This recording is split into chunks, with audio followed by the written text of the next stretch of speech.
warahmatullahi wabarakatuh. Perkenalkan, kami dari kelompok materi suku bunga.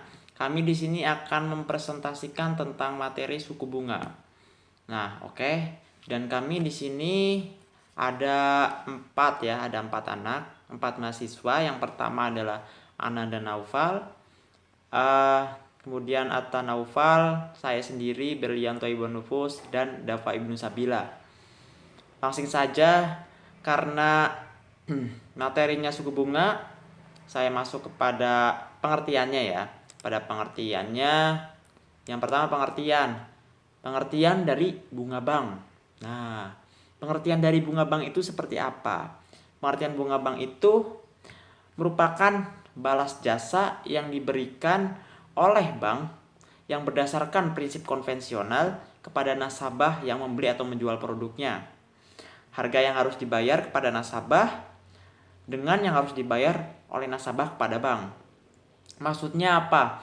Maksudnya balas jasa dari pihak bank kepada pihak nasabah, karena nasabah sudah menabung, maka diberikanlah bunga kepada nasabah tersebut. Begitu. Kemudian jenis-jenis bunga bank. Jenis-jenis bunga bank itu ada 2. Yang pertama adalah bunga simpanan. Dan yang pertama adalah bunga simpanan dan yang kedua adalah bunga pinjaman. Nah, bunga simpanan itu apa? Bunga simpanan itu merupakan bunga yang diberikan sebagai rangsangan atau balas jasa bagi nasabah yang menyimpan uang di bank. Maksudnya gimana? Pokoknya itu balas jasa, yaitu balas jasa si pihak banknya tersebut kepada pihak nasabah, karena pihak nasabahnya tersebut sudah menyimpan uang itu di bank. Kemudian yang kedua adalah bunga pinjaman. Bunga pinjaman itu apa? Yaitu bunga yang diberikan kepada seorang peminjam, ya, kepada seorang peminjam. Dan harganya tersebut sudah dipatok atau sudah ditentukan oleh pihak banknya tersebut, misalkan 10%. Misalkan 10% itu harus dibayarkan oleh seorang peminjam atau pihak nasabahnya, seperti itu. Kemudian faktor-faktor yang mempengaruhi suku bunga, ya. Faktor-faktor yang mempengaruhi suku bunga. Yang pertama adalah kebutuhan dana. Yang kedua adalah persaingan. Yang ketiga kebijaksanaan pemerintah.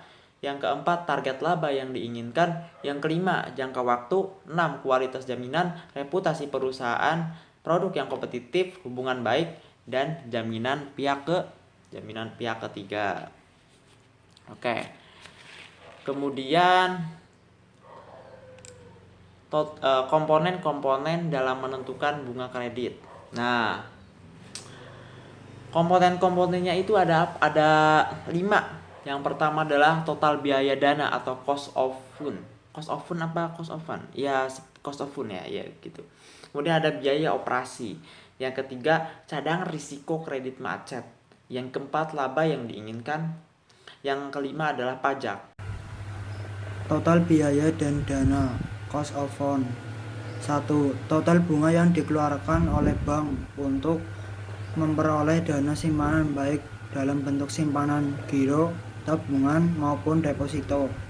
2. Total biaya dana tergantung dari seberapa besar bunga ditetapkan untuk memperoleh dana yang diinginkan. 3. Semakin besar bunga yang dibebankan terhadap bunga simpanan, semakin tinggi pula biaya dananya. Demikian juga sebaliknya. Yang keempat, total biaya dana harusnya dikurangi dengan RR yang ditetapkan oleh pemerintah. Selanjutnya, biaya operasi. Biaya yang dikeluarkan oleh bank dalam melaksanakan kegiatan operasional. Yang selanjutnya, cadangan risiko kredit macet. A. Melihat kondisi pesaing. Yang B. Melihat kondisi nasabah.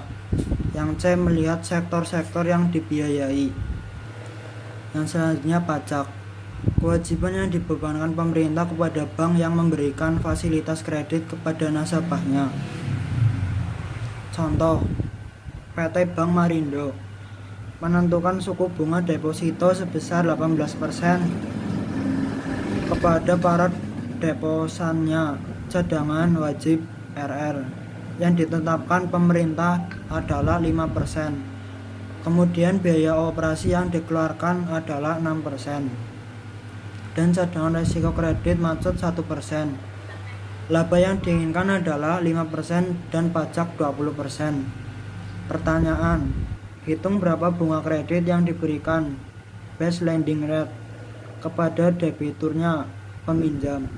Dari contoh di atas dapat dirumuskan sebagai berikut.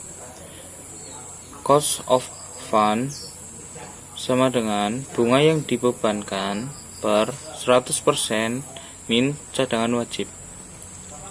Selanjutnya adalah jenis-jenis pembebanan suku bunga kredit. Yang pertama adalah metode sliding rate, yang kedua metode flat rate, yang ketiga metode floating rate. Kita masuk yang pertama. Metode sliding rate adalah pembebanan bunga setiap bulan yang dihitung dari sisa pinjaman sehingga jumlah bunga yang dibayar nasabah setiap bulannya menurun seiring dengan penurunannya pokok pinjaman. Metode sliding rate ini biasanya diberikan pada sektor yang produktif dengan maksud tidak membebankan nasabah. Contohnya adalah PT Sungai Liat telah memperoleh persetujuan fasilitas kredit dari Bank Maras senilai 60 juta rupiah. Dalam jangka waktu kredit adalah 1 tahun. Bunga yang dibebankan sebesar 24% setahun. Di samping itu, PT Sungai Liat dikenakan biaya administrasi sebesar Rp350.000. Kredit tersebut dapat langsung ditarik sekaligus dari rekening gironya. Pertanyaannya adalah, hitunglah dengan menggunakan metode sliding rate jumlah angsuran setiap bulan. Berikut tabel perhitungannya secara lengkap. Pokok pinjaman sama dengan kredit per 12 bulan, yaitu 60 juta rupiah per 12 bulan sama dengan 5 juta rupiah per bulan untuk pokok pinjaman. Sementara untuk bunga, yaitu persen bunga 1 tahun kali sisa pinjaman kali 12 bulan. Angsuran pada bulan ke-1, pokok pinjaman diketahui sebesar 5 juta, dan untuk mencari bunga yaitu 24% dikali 60 juta dibagi 12 bulan, sama dengan 1,2 juta.